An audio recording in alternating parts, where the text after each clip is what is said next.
Հայաստանի արտաքին առևտրաշրջանառությունը 2026 թվականի հունվարի տվյալներով անկումային է։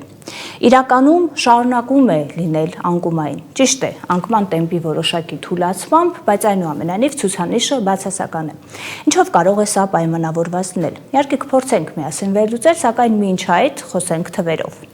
Այս տարվա հունվարին, 2026 թվականի հունվարին, 25 թվականի հունվարի համեմատ ընդհանուր առևտրաշրջանառության անկումը կազմել է 12%, այդ թվում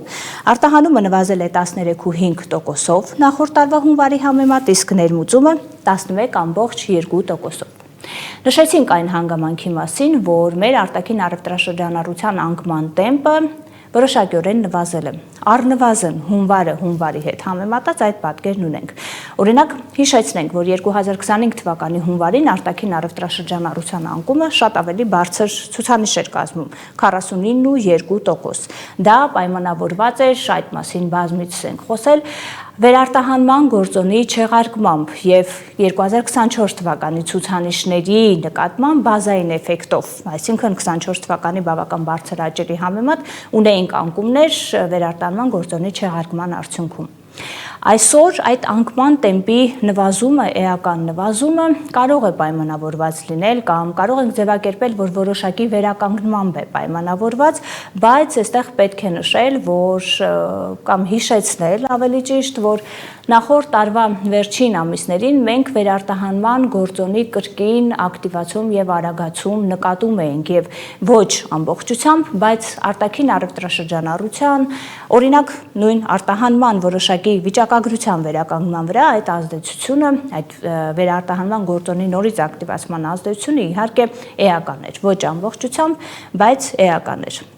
Բավական հետաքրքիր է արտաքին առևտրաշրջանառության տվյալների մի փոքր ավելի բացվածքի ուսումնասիրությունը, որը փորձել ենք գոնե մասամբ ներկայացնել մեր երկրորդ պատկերում,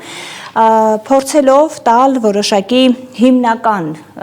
ցուցանիշները, տվյալները մեր հիմնական առևտրային ուղղությունների հետ հունվարի վիճակագրության զարգացումները եւ այդպիսով ուրեմն արտաքին առևտրաշրջանառության հիմնական ուղղություններից թիվ 1 առևտրային գործընկերոջ հետ Ռուսաստանի Դաշնության հետ 2026 թվականի հունվարին նախորդ տարվա հունվարի համեմատ անկում է գրանցվել 37.7%-ով։ Եվրամիության անդամ երկրների հետ ունենք որոշակի աճ, 16%-անոց աճ, այլ երկրների հետ ընդհանուր առմամբ նորից անկումային ցուցանիշը 2.3%, սակայն պետք է հիշեցնենք, որ այլ երկրների ցանկը բավական մեծ է, այսինքն շատ երկրներ են ներառված։ Հետաքրքիր է, որ արտաքին առևտրաշրջանառության անկման ընդհանուր ցուցանիշի անկման վրա էական ազդեցություն է ունեցել հենց Ռուսաստանի Դաշնության հետ Եվրասիական ուղղության հետ անկումային ցուցանիշը, մասնավորապես առավելապես Ռուսաստանի Դաշնության հետ անկումը։ Նաև հետաքրքիր հանգամանք է, որ Եվրասիական տնտեսական միության մյուս երկրների հետ մենք հունվարի առնվազն ցուցանիշներով ունենք արտաքին առևտրաշրջանառության բավական մեծ աճեր։ Ինչպես նշեցինք, Եվրամիության անդամ երկրների հետ եւս արտաքին առևտրաշրջանառությունը հունվարին նախորդ տարվա հունվարի համեմատ աճ է արձանագրել։ ԵՄ անդամ երկրների, առանձին երկրների թվերի վիճակագրության ուսումնասիրությունը կրկին հետաքրքիր պատկեր է ցույց տալիս, օրինակ կան Եվրամիության անդամ երկրներ, որոնց հետ աճը բավական բարձր է եղել, օրինակ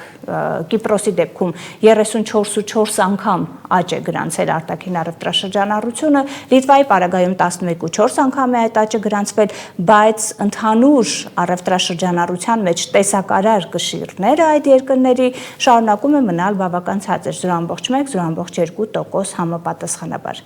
Տեսակարար կշռի հանգամանքը հատուկ շեշտադրված է, որովհետև արտաքին առևտրաշրջանառության աճերը, օրինակ նույն Եվրամիության երկրների հետ աճերը իհարկե դրական է, իհարկե դրա երկարաժամկետ լինելու պարագայում կարող ենք խոսել որոշակի դիվերսիֆիկացիայի վերաբերյալ հնարավոր դրական միտումների եւ զարգացումների մասով, բայց փաստն այն է, որ ընդհանուր տեսակարար կշռում մասնաբաժինն այդ ուղղությունների շարունակում է ցածր մնալ, հետեւապես նաեւ գոնե այս պահի դրությամբ այդ երկրների հետ զարգացումը ընդհանուր ցուցանիշի վրա չի ունենում էական ազդեցություն։ Փոխարենը, այդ թվում նաև ամփոփելով մեր այսօրվա հավելվածը, եւս մեկ անգամ ֆիքսենք, որ այս պահի դրությամբ եւս Հայաստանի թիվ 1 առևտրային գործընկեր առևտրային ուղղությունը եվրասիական ուղղությունն է, մասնավորապես Ռուսաստանի Դաշնությունն է եւ Ռուսաստանի Դաշնության հետ առևտրային ցուցանիշների էական փոփոխությունը, այս դեպքում բացասական փոփոխությունը բավական մեծ նպաստում ունի ընդհանուր վիճակագրության վրա։